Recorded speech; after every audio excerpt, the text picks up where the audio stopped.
Саламатсыздарбы? Ар бир аткан таң, ар бир чыккан күн баарыбызга жылмайып, ийгилик тартууласын. Кыргыз тили сабагы 1-класс орус класстары үчүн мен Эркебай кызы Наргиза бүгүнкү сабагымды баштаймын. Урматтуу балдар, күн тартип дегенде эмнени түшүнөсүңөр? Буга чейин уктуңар беле? Менин күн тартибим дегенде биз эмнелерди элестетебиз? Анда эмесе балдар, биздин бүгүнкү тема менин күн тартибим деп аталат. Биздин кыргыз тил китебибизде 64-бетти ачсаңар, Нурдиндин күн тартиби тууралуу бизге кыскача текст берилген. Анда эмесе мен окуйун, Нурдиндин күн тартиби менен таанышабыз. Угуп олтурабыз. Менин атым Нурдин. 7 жаштамын. 1-класста окуймун. Бул менин күн тартибим. Эртең менен 7-де турам. Жуунам. Тамак ичем. Саат 8-де сабак башталат. Саат 12-де үйгө келем. Тамак ичем. Апама жардам берем. Саат 2:00-дө музыкалык мектепке барам. Саат 4-тө күндүзгө 16:00-дө үйгө келем. Салам. Сабак окуйм.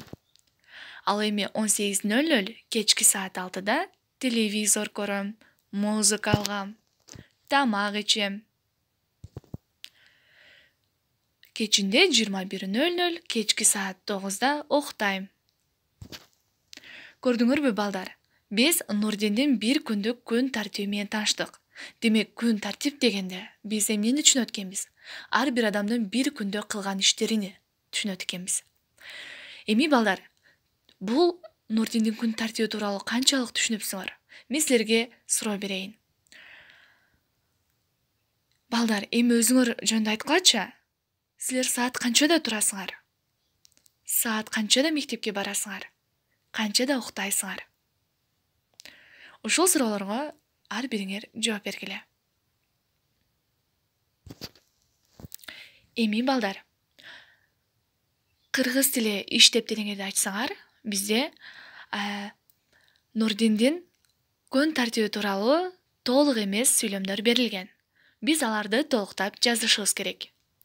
Мен биринчи сүйлөмгө жардам берейин, калганын өз алдыңарча сүйлөмдөрдү толуктап жазасыңар.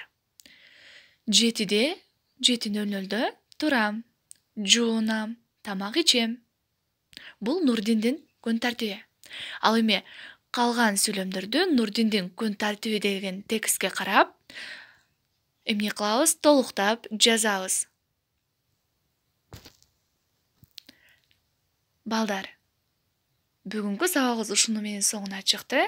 Биз бүгүнкү сабакта Нурдиндин бир күндүк күн тартиби менен тааныштык. Жана Нурдин сыяктуу биз да өзүбүздүн күн тартибибизди түзгөндө, пландаштырганды үйрөндүк. Силерге үйгө тапшырма, өзүңөрдүн күн тартибиңерди дептериңерге жазып, кыргыз тили дептериңерге жазып, өзүңөр айтып бересиңер. Көңүл бурганыңыздар үчүн чоң рахмат, урматтуу акиңилер жана окуучулар. Кайрадан көрүшкөнчө сак саламатта болуңуздар.